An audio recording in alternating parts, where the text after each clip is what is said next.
آیا تا حالا توجه کردید که وقتی میخواید مثلا قهوه درست کنید چرا سراغ یه فنجون خاص میرید؟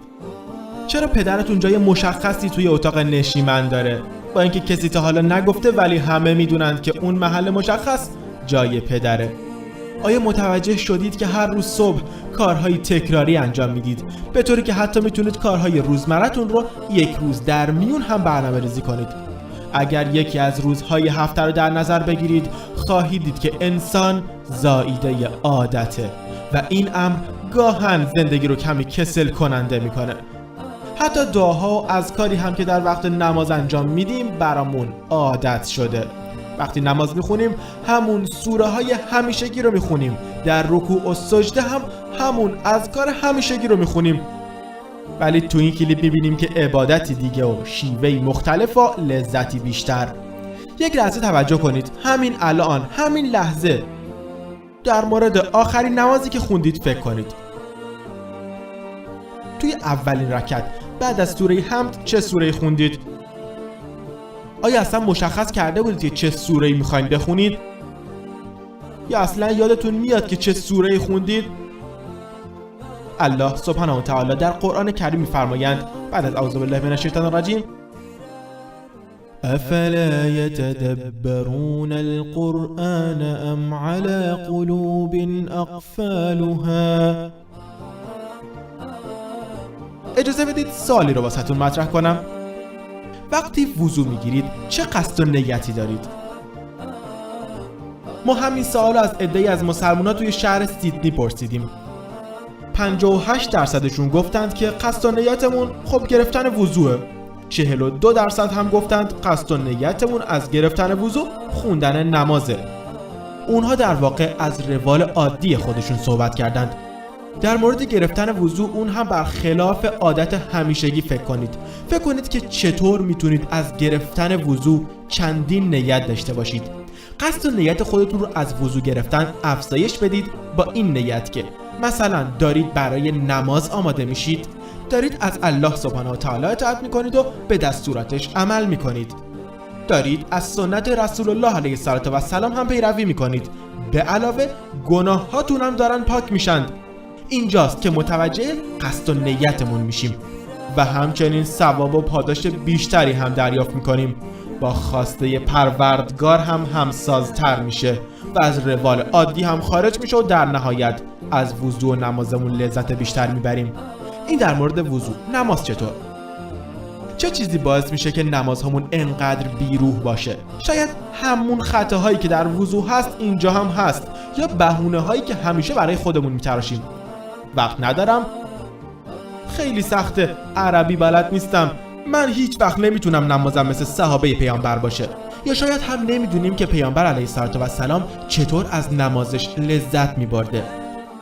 چرا قرآن بیشتری حفظ نمی کنیم؟ چرا به جز سوره اخلاص و چند تا از سوره های دیگه سوره های بیشتری رو توی رکعتامون نمیخونیم؟ از جابر رضی الله عنه روایتی که رسول الله علیه السلام فرمودند بهترین نماز نمازیه که قیامش طولانی باشه، به روایت بخاری. بیایید سوره تبارک رو یاد بگیریم، سوره قیامه رو یاد بگیریم، سوره واقعه یا سوره رحمان. اگر عربی بلد نیستیم یا در حفظ کردن آیات سریع نیستیم، حتی اگر هفته ای فقط چند آیه حفظ کنیم کارمون راه میفته. یک راه حل واسش پیدا کنیم و اون وقت از نمازمون لذت میبریم. اجازه بدید موضوع رو واسهتون روشن‌تر کنم با استفاده از اذکاری که پیامبر علیه السلام توی نمازش ادا می‌کرده. ایشون نمازشون رو با این دعا آغاز می‌کردند: سبحانك اللهم و بحمدك و تبارک اسمك و تعالی جدك و لا اله غیرک. همچنین ایشون گاهی این دعا رو هم می‌خوندند: اللهم باعد بینی و بین خطایای كما باعدت بین المشرق والمغرب. اللهم نقني من خطاياي كما ينقي الثوب الأبيض من الدنس. اللهم اغسلني من خطاياي بالثلج والماء والبرد. و گاهن میفرمودند: الله اکبر کبیرا، الله اکبر کبیرا، الله اکبر کبیرا. والحمد لله كثيرا والحمد لله كثيرا والحمد لله كثيرا وسبحان الله بكرة وأصيلا وسبحان الله بكرة وأصيلا وسبحان الله بكرة وأصيلا. اعوذ بالله من الشیطان من نفخه و نفثه و همزه. وقتی که بچه بودیم به ما میگفتن که توی رکوع بگیم سبحان ربی العظیم سبحان ربی العظیم سبحان ربی العظیم، و همچنین به ما میگفتن که توی سجده بگیم سبحان ربی الاعلى سبحان ربی الاعلى سبحان ربی الاعلى. با این حال پیامبر علیه السلام دعاهای بسیار زیاد دیگری رو هم میکردند. مثلا در رکوع میگفتند سبحانك اللهم ربنا و بحمدك اللهم اغفر لی، و همچنین میفرمودند اللهم لك ركعت و بك آمنت و لك اسلمت خشع لك سمعي و بصري و مخي و عظمي و عصبي و ما استقل به قدمی.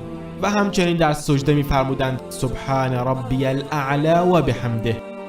همچنین میفرمودند اللهم لك سجدت و بك آمنت و لك اسلمت سجد وجهي للذي خلقه و صوره و شق سمعه و بصره تبارك الله احسن الخالقین.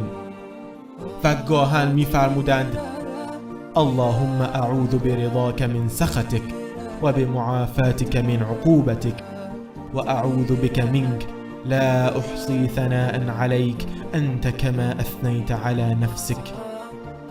بیایم به نمازمون فکر کنیم و درش تنوع ایجاد کنیم. زمان اون رسیده که در تک تک نمازهامون خشوع رو رعایت کنید. بیایم نمازمون رو از روزمرگی خارج کنیم.